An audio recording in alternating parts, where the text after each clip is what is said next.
Hey y'all, it's Sarah. Yesterday I got asked really quickly about how I got this wood grain look on my little Miniverse spade. And I just wanted to share that really quick. So I did one in its entirety. I went ahead and spray painted it silver. I just wanted it a little more shiny. So I masked off the handle, and you can see this is what the handles look like when you first get them. I'm coming in with just an alcohol marker. This one is kind of a generic brand. And I just came in. Let's see if I can do this where you can see it. Hopefully I can get it to focus.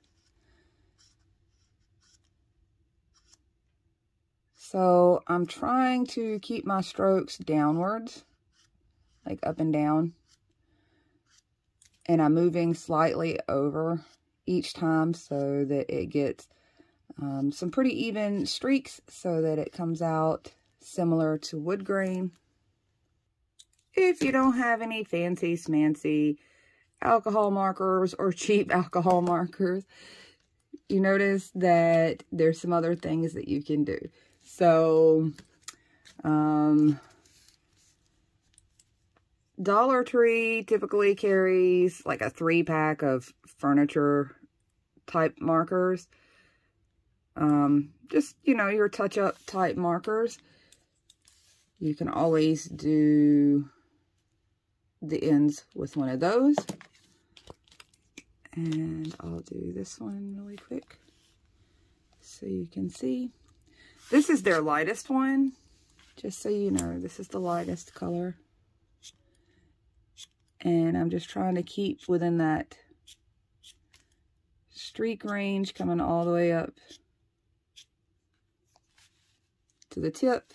Maybe you can see that. Let's see if we can get it to focus here. Focus, man, focus. So just go all the way around. Be sure to give it plenty of time to dry before you go touching that handle. You don't want fingerprints all over it. But once it dries, it holds up pretty good. And if you're super concerned about it, if you've got some clear nail polish, you can run some clear nail polish over the top of it to seal it in. But I've already done several of these. And obviously I touch things, I move them around, I change them around. I haven't had any problem with it. And that's really all I had to do. So I've got a couple different looks for my handles. And if I'm being honest with you, I think this darker, what is this one? Walnut. Probably has my favorite color just because I like the darker wood. However, I do like this color because it matches the wood tones that I have in my kitchen. And maybe you can see, you can tell this is the one that I painted a shinier silver, and these are in their natural state. But there's another fun thing you can do. Let's see if I can get it to work here. I'm going to come back in. Sorry guys, it's spring break and I got a little bit of a distraction from a kiddo. But back to what I was saying, there's one other little fun thing you can do while you've got your markers out. And I'm just going to take this one, and you can see it's had enough time for my handle to dry, so I can hold it there.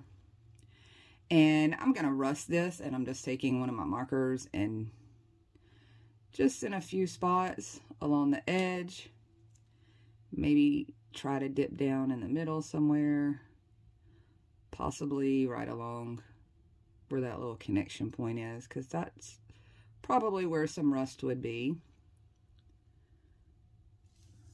Try to get a little closer so you guys can see.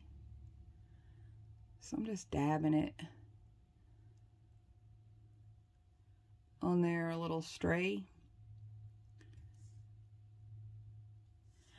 By the way, I didn't take the time to do it, but you can always take some fine grit, easy for you to say, sanding block or sandpaper, and sand those little nubs down.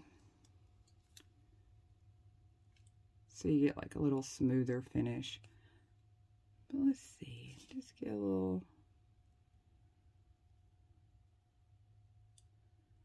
few little spots.